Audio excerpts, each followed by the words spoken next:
Where did it all come together? Let's see.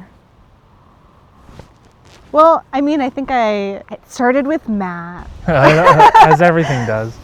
Well, I mean, I think you knew that I would be into her work, because of my fascination with appropriation and with what I've termed in other work stealing. And I mean, what can I say? I love a mischievous sort of miscreant figure, and I think she embodies it perfectly in so many ways. I mean, both in terms of her sort of multidisciplinarity, the kind of slipperiness of like pinpointing or pinning her as like, what is it that you do exactly? And the answer is sort of like, what do you need me to do? Like, I can do any of it. So it's sort of like Jane of all trades. There's a mischievous in that, and in her relationship to source material and her relationship to self, that there's always this sort of this insistence on flexibility, transformation, always being a kind of step ahead. And I think that drew me to her work in a big way. I think I thought that you would be perfect for it when I read the text that you just edited through SUNY Press. Yeah, Political Bodies. Yeah.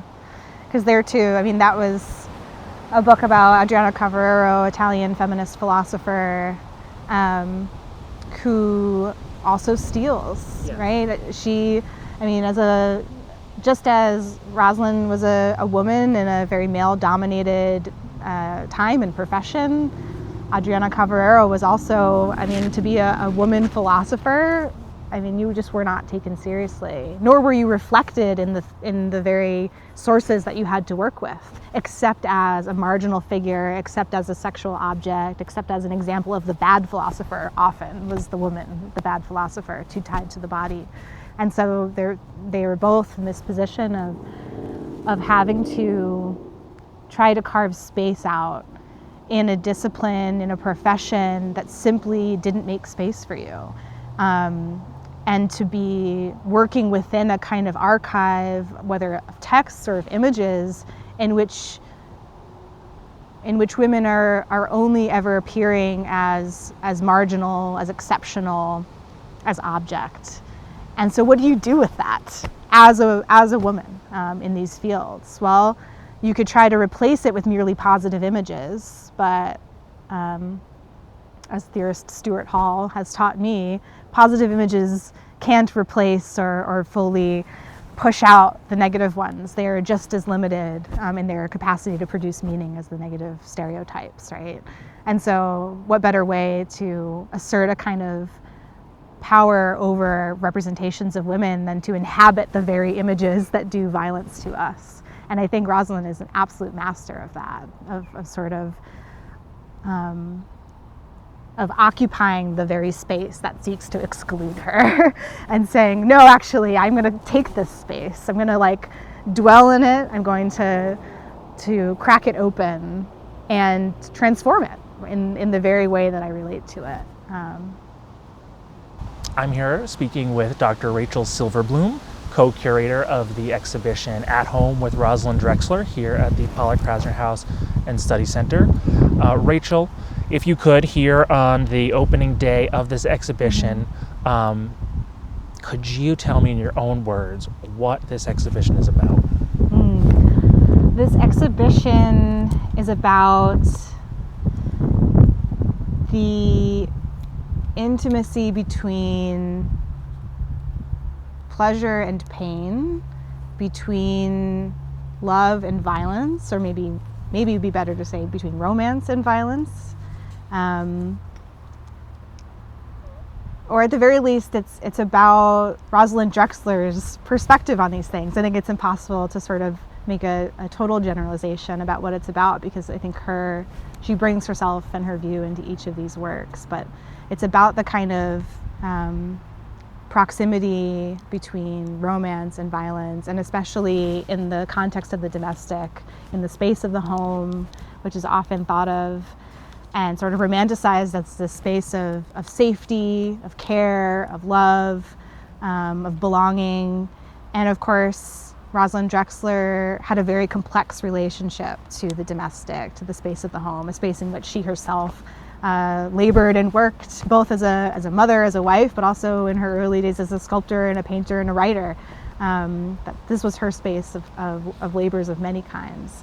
And so maybe the best way to sum it up would be that the exhibition is a look into her experiences of unpacking the complexity of the domestic space, of the proximity between romance, violence, belonging, alienation, something like that. And the Pollock-Krasner House, I think, fitting venue for a show of that type, because of course Jackson Pollock, Lee Krasner formed their own relationship here, often complicated. And this is a space that was both home and studio, home and workspace. Lee Krasner, much like Rosalyn did, before Jackson's death, her domestic space and her workspace were one and the same. And that is a complicated dynamic. Very complicated. When we don't have those separations. We spoke a little bit about how dissolving separations academically, in terms of one's discipline, artistically, can be a good thing, but oftentimes separation can be useful too, I think. And sometimes separation can offer the false appearance of rescue or haven. I mean, just thinking about Rosalyn's own experience with wrestling, right? It's this kind of, on the one hand, this opportunity to like get out of the house, right? To have this sort of career of her own, in a space of her own, and have the kind of agency. And yet it too is not so separate from the space of the home, that the very same gender dynamics that shaped the home in which she was working also shaped that space outside of it. A change of scenery does not eliminate the systems that surround us everywhere. Exactly. And I think she's so attentive to that in her work. I think it's another, it's given expression also in the ways in which she embeds herself in these kind of collage pieces, right? It's maybe another way of expressing that kind of false separation between the domestic and what's outside of it, right? Can you elaborate on that? Well, sort of one of the classic feminist adages, one of the classic feminist sayings, let's say, is that the personal is political. We get this from the Combahee River Collective, feminist group in the 80s, some of which their activity was happening in New York at the time when, of course, Rosalyn was living there. And it's this idea that we actually cannot separate the domestic from the political, that the political shapes the sanctuary, supposed sanctuary of the domestic space. And I think one of the ways that Rosalyn shows that in her work is when she is in these more straightforward sort of encounters between her own images and these images that she's kind of culling from media, like in The World According to Roz, where she's there alongside the image that she uses for Kiss Me Stupid, where these are not separate universes, but have always been part of the same. I'm not sure if I asked you, but what drew you to, what appealed to you about Rosalyn Drexler as a subject in the beginning? I think I saw kind of kinship between her and her practice and some of the other feminist, even though I know she doesn't call herself a feminist, but I can call her one. But I saw kind of kinship between her work and that of feminist philosophers and other artists also that I've been interested in, just particularly in this use of collage and appropriation as this kind of mischievous, sort of wily, rebellious, and very crafty kind of way of making do with what's around you, of stealing back from a kind of culture that belittles you, and turning it back against them. And so that was very appealing to me, because a lot of the other kind of figures that I'm interested in do that kind of work too. So it felt very familiar, even though she was new to me. It felt like a language I had spoken before, or that I had encountered before. And so I saw that kind of kinship, and all my feelers came up.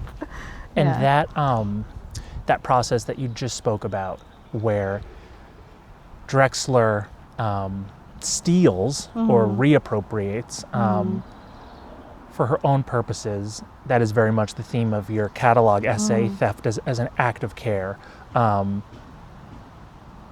And coming from a philosophy background, I think it's really interesting, a philosopher curating a show. I'm guessing in the writing part of it, it felt familiar, but tell me a little bit about object selection and curating for a physical space, what that was like coming from a discipline like philosophy. In some ways it felt like a very, totally new terrain and new skills that are being practiced. In other ways it felt very familiar, because I'm somebody whose work is quite eclectic and multidisciplinary. And so a lot of the time, what it feels like for me when I'm working on a philosophical project, an essay or a book chapter, or whatever it might be, I'm pulling from things that are seemingly disparate and trying to find connections between them that spark something. And so, of course, as a philosopher, you're using reason, and you're, doing all of the things that philosophers do, trying to sort of, conceptualize your way through something, through an argument, building it brick upon brick. But when you do kind of multidisciplinary work, sometimes it feels like you're sensing more than you're simply reasoning your way through something. And so I felt like some of those skills were useful to me when I was looking through her body of work, and when we were trying to find these connections between these various pieces and thinking what's speaking to each other. And that's how I ended up kind of noticing one of the things that I found most compelling about her work were it lends itself towards those kinds of connections, towards forming these kinds of dialogues between these pieces across time, particularly when she returns to the same images again, and they speak to each other across these ways. So in some ways it felt very new, because in philosophy I think art gets subordinated to concepts. When a lot of the times when you read a philosopher writing about art, the concepts are first. The art is merely exemplary of whatever thing they want to show you. It's an illustration. Conceptually. Exactly, as an illustration. And one of my most important mentors as a grad student, Maria Costa, what she taught me when I was doing my dissertation work was to not subordinate art to concepts, that art has its own thing to teach us. And so to begin with the art and begin with that, your experience of that art, and then see what it teaches you rather than what you can say about the artwork. And so I think that shaped my encounters with her work in some way. Yeah. And I felt like you did have that sensitivity to the material object and the importance of not just this group of works can help me say this thing I want to say about Rosalyn, but it's very important that we really parse through which works we are selecting, what job they're doing, and what is the specific story of this specific work, not the work as part of this generalization of somebody's career, ethos, philosophy. Because each work, and that's what's so interesting about Rosalyn, each work stands alone while also kind of being part of this universe that she's created, this narrative of her whole career. We have a piece in the show that you really vouched for, The World According to Roz, which specifically references other pieces in the show. The World According to Roz is a later piece, but it has visual references to Kiss Me Stupid, which is a 1960s piece in the show. And for me, that really stands out as it shows you the writer in Rosalyn in the form of artwork. And that's a whole nother side of her, too.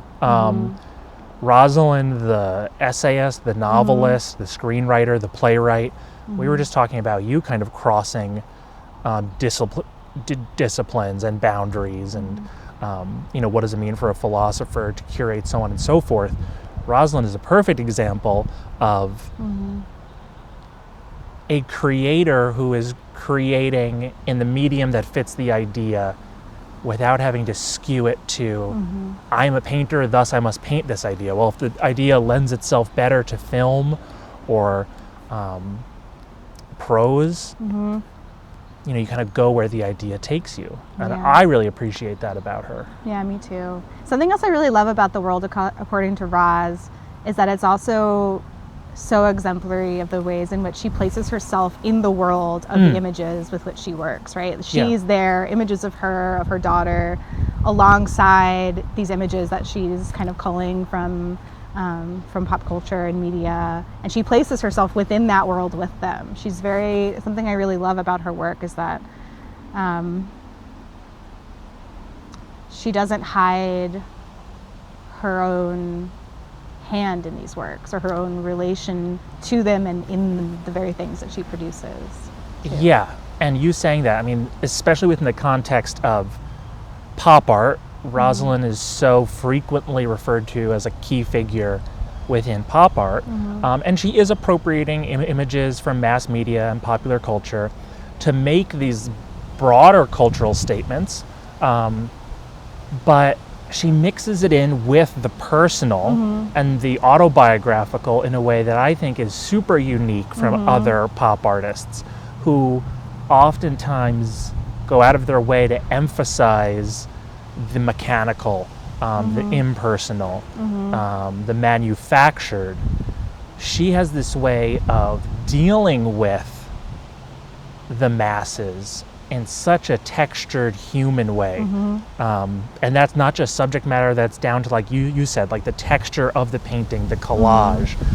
It's not like this Warhol screen print, which Warhol did do a screen print of her, but like the way that she still using high contrast block colors, high saturation, but in such a tangible way.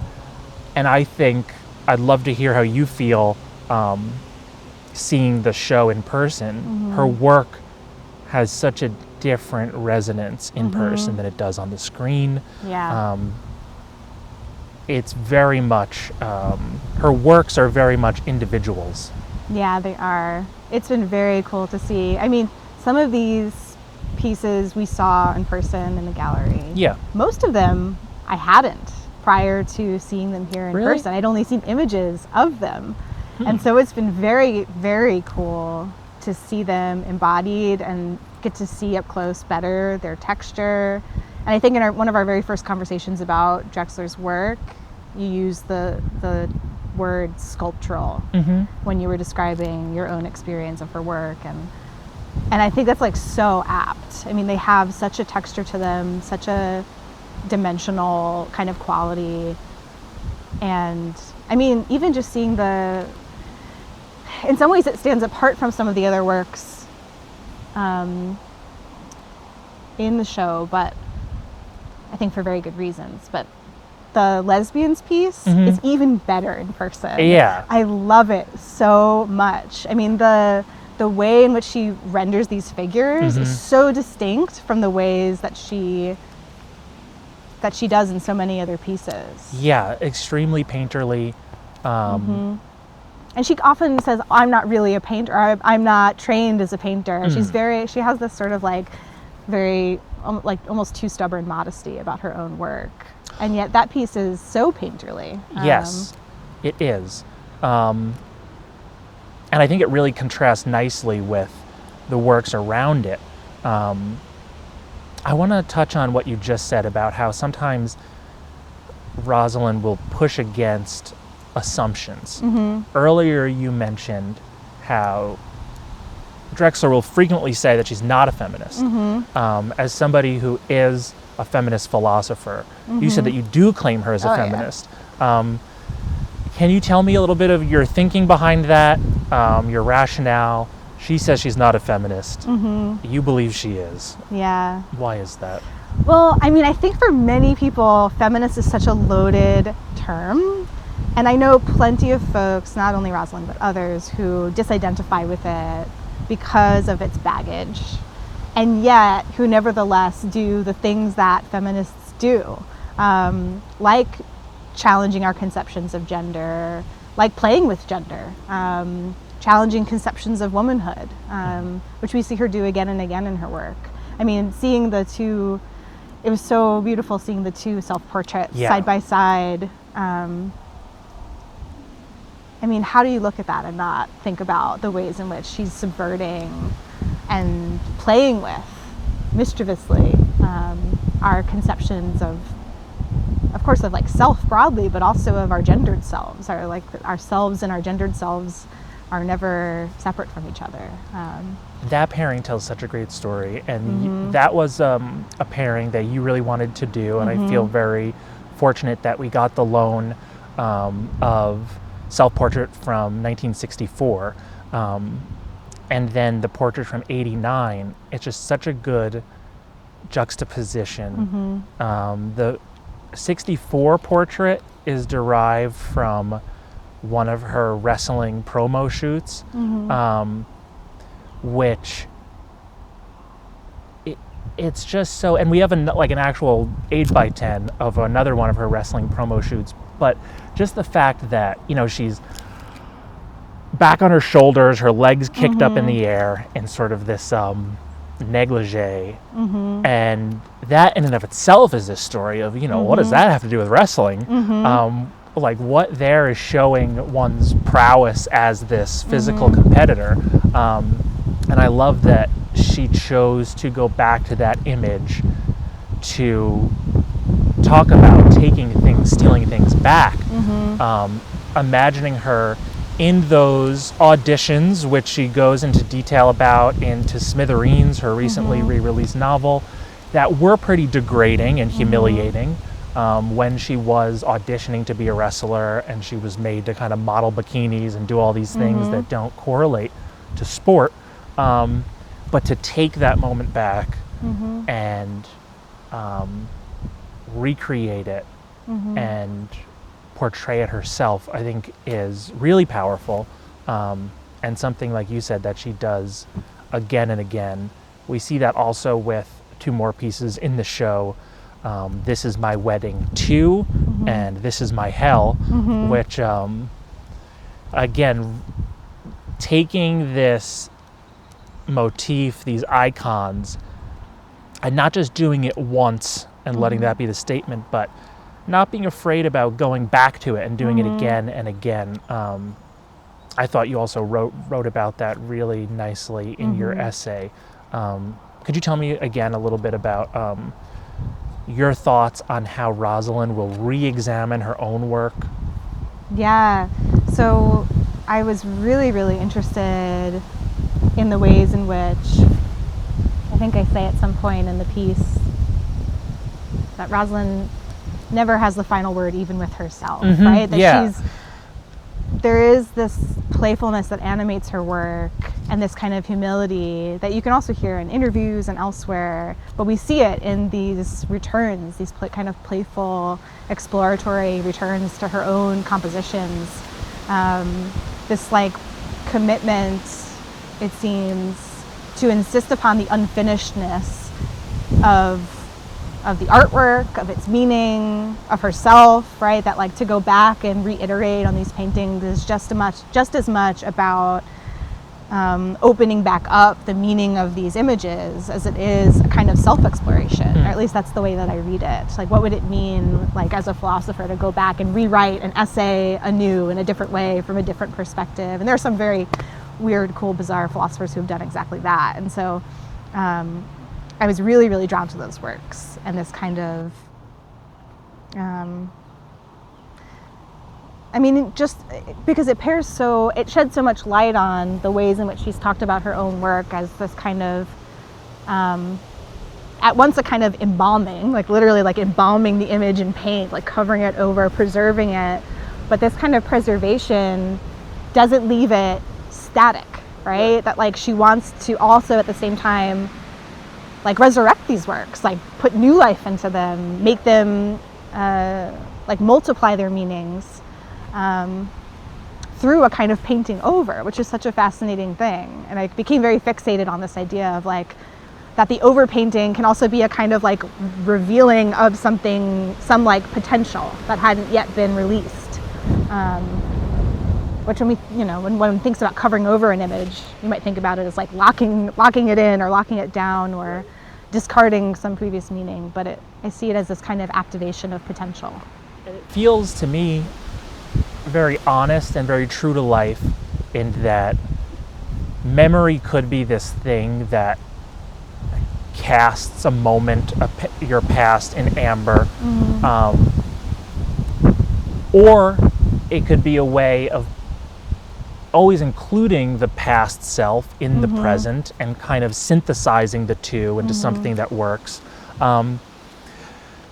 Because, you know, you think of artists who maybe have periods and these hard starts and stops. And that also feels like a way of progressing and evolving. Right. But sometimes to completely leave behind the past self and to say that I am born anew in this new period, that can feel a bit artificial as well, because the individual who painted in the previous period surely still exists. So there's something I think very real and very relatable and very human about how Rosalyn does that. Because we all go through these chapters and these moments, and we bring our past self with us. For you, do you think that continuing to blend the visual arts into your work as a philosopher is something you will do?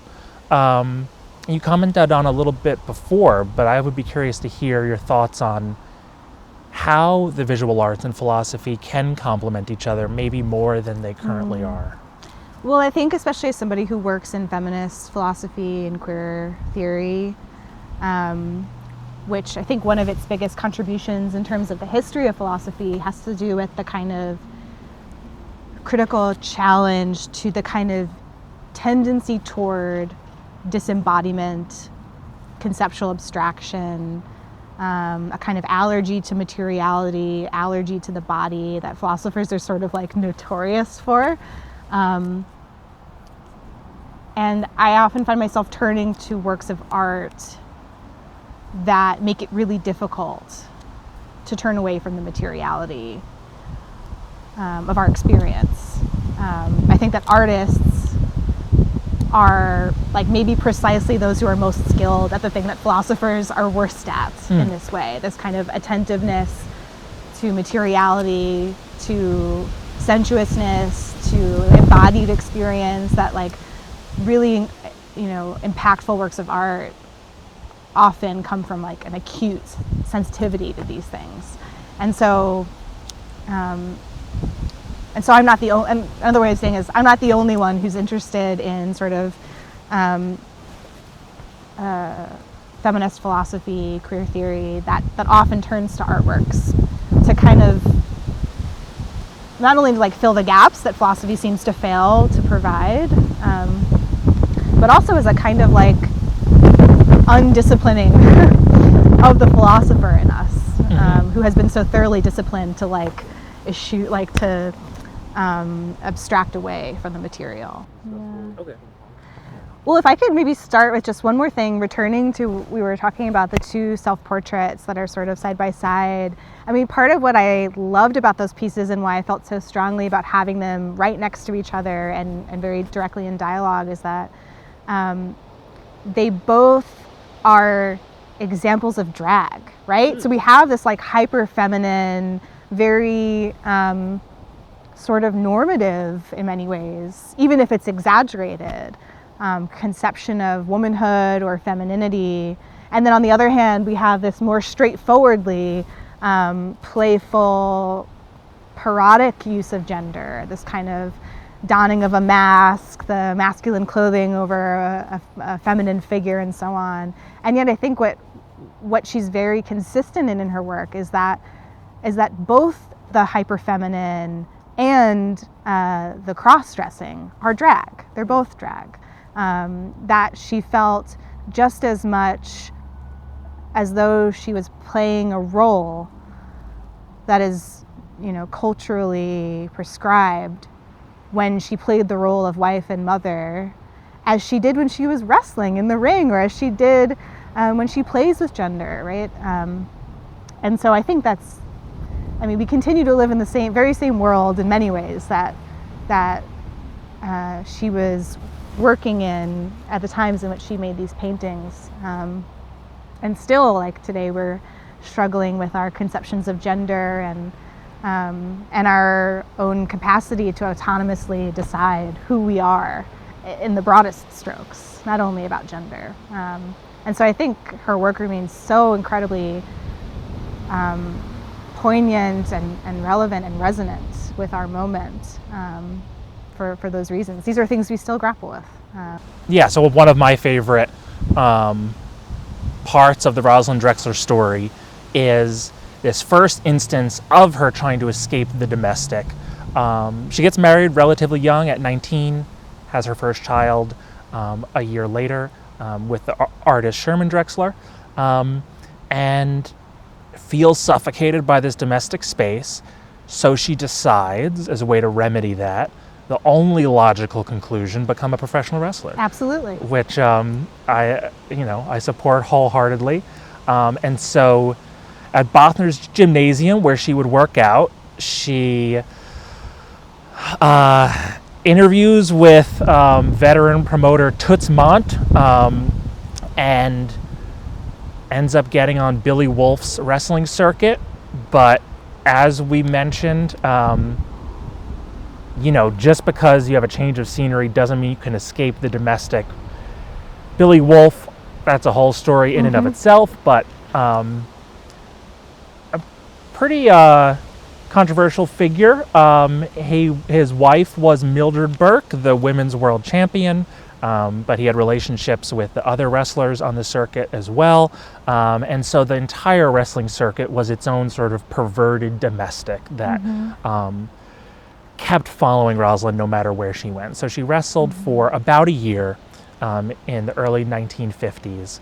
And interestingly, right away she was having some very high-profile matches against the top stars of the day, and it was sort of this whirlwind. Her character was Rosa Carlo, the Mexican Spitfire, so again, appropriating another identity, another ethnicity, another culture on top of that.